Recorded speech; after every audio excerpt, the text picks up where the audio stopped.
Bienvenue à toutes et à tous. On se retrouve sur le studio de Droit de Cité, événement organisé par le mouvement associatif avec un nouvel invité. Bonjour Jérôme Voiturier. Bonjour. Vous êtes le délégué général de l'UNIOPS. L'UNIOPS qui est un réseau de tous les acteurs du secteur sanitaire, social et médico-social. On va parler avec vous d'un sujet important dans le cadre de Droit de Cité. Vous avez travaillé, vous êtes impliqué sur l'atelier forfait illimité pour la non-lucrativité.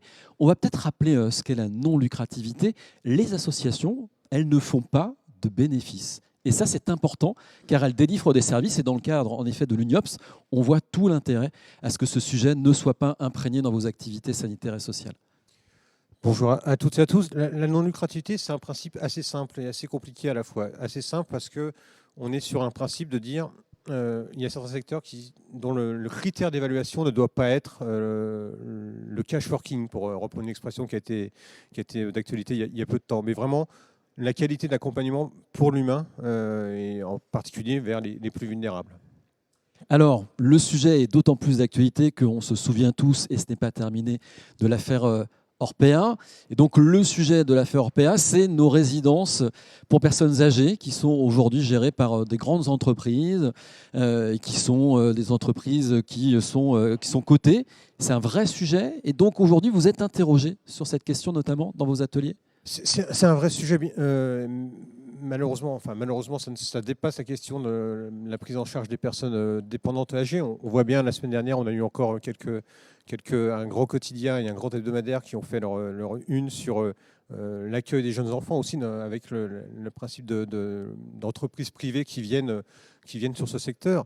On a une évolution, on va dire, de la société qui est en train d'aller vers une marchandisation de l'humain, avec ce que Alain Supiot appelait la gouvernance par le nombre, c'est-à-dire une volonté vraiment de marchandiser les secteurs de prise en charge des plus dépendants, que ce soit par l'âge, par la santé. On pourrait parler de la santé aussi, malheureusement. Donc c'est un sujet qui est concomitant aussi avec l'image qu'on est en ce moment en train de développer d'associations qui seraient dépassées, d'associations qui ne seraient plus à l'ordre dans la capacité de faire de l'innovation.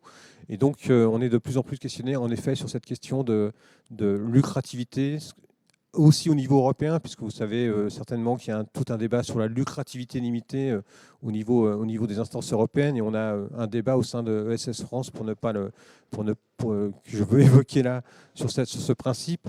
Nous, on est au sein de l'UNIOPS, mais aussi au sein du mouvement associatif, dont je suis vice-président, sur l'idée qu'il faut vraiment défendre ce modèle non lucratif, ce modèle où le tableau Excel n'est pas l'alpha et l'oméga, où le retour sur investissement n'est pas obligatoirement la donnée la plus importante à considérer, mais considérer vraiment la qualité d'accompagnement des personnes.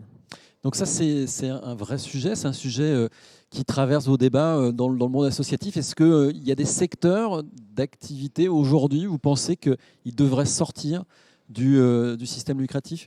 Je ne sais pas s'ils devraient sortir, puisqu'on a un débat en interne aussi pour savoir est-ce qu'on doit interdire, ou est-ce qu'on doit aller vers l'interdiction de ce secteur commercial, ou est-ce qu'on doit l'adapter.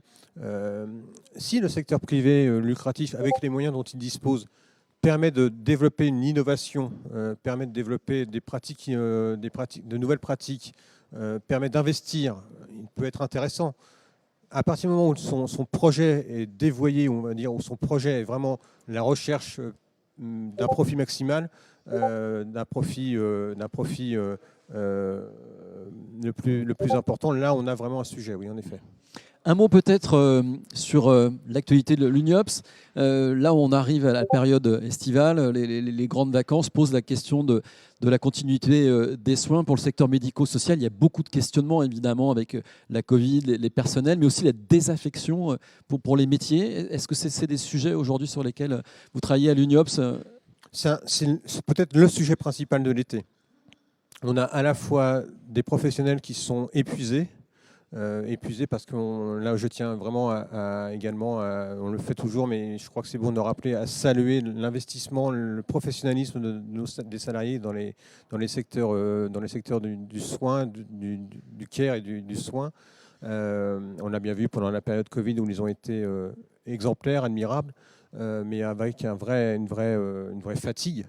On a un problème aussi sur l'attractivité de ces métiers, où on se rend bien compte que la reconnaissance n'est pas au rendez-vous, reconnaissance financière, mais aussi reconnaissance en termes de statut même.